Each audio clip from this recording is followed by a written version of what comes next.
আসসালামু আলাইকুম। হাসিনা যে পালাই গেছিল, সর্বপ্রথম কে ঘোষণাটা দিছিল? ঘোষণাটা দিছিল অ্যাকচুয়ালি আপনার বর্তমানের যে আপনার প্রেস সেক্রেটারি, আপনার যে গভর্নমেন্টের শফিকুর শফিকুর রহমান, শফিকুল ওনার নাম, হ্যাঁ। এনিওয়েজ, উনি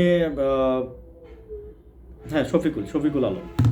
তো উনি আপনার যেটা বলছে যে আমি খুব ভয়ে ছিলাম, এবং ওনার জন্য, এটার জন্য কিন্তু ওনাকে মারা হয়েছে সেদিন 5ই আগস্ট।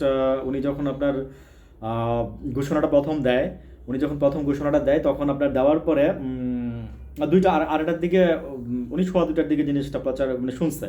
উনি আড়াইটার দিকে সাহস নিয়ে ঘোষণা দিল, যদি না হয় তাহলে তো মনে করেন যে উনি শেষ।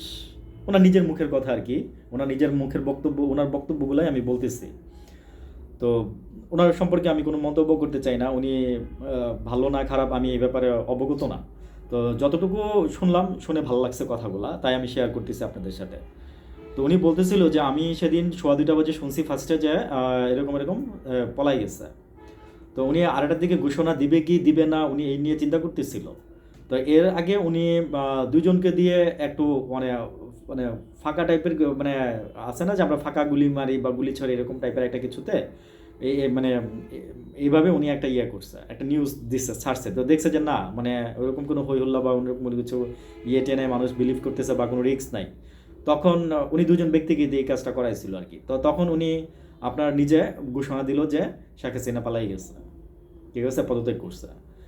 তো এটার পরে উনি আবার বিকেলবেলা ওনার বউ বাচ্চাকে নিয়ে মিছিলে বেরোইছিল। বেরোনোর পরে উনি আপনার এই যে আহ, যখন ওনার মিছিল শেষ করে আনন্দ মিছিল থেকে শেষ করে উনি যখন বাসায় যাচ্ছিল, তখন ওনাকে কারণ বাজারে ওনাকে অ্যাটাক করা হয়েছে। ওনার মাথার পিছনে একটা বাড়ি দেওয়া হয়েছে এবং উনি প্রচণ্ড রকমভাবে উনি আঘাতপ্রাপ্ত হয়েছে। উনি নিজের মুখে এইগুলো কথাগুলো বলছেন।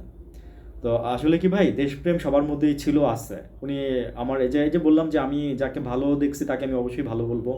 যার হ্যাঁ খারাপ একটা জিনিস ওনার ছিল দেখছিলাম, যে সেটা হচ্ছে যে ওই যে প্রথম আলোর প্রেস কনফারেন্স নিয়ে বা এটসেট্রা নিয়ে উনি একটা পজিটিভ মন্তব্য করছিল, এটা আসলে অনেকেরই ভালো লাগে নাই।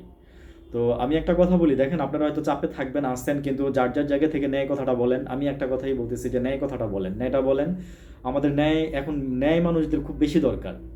আমাদের ন্যায় মানুষদের এখন কোথায়? শফিকুল আলম সাহেবকে আমার এরপর থেকে আমার ভালো লাগে, পছন্দ করি ওনাকে আমি।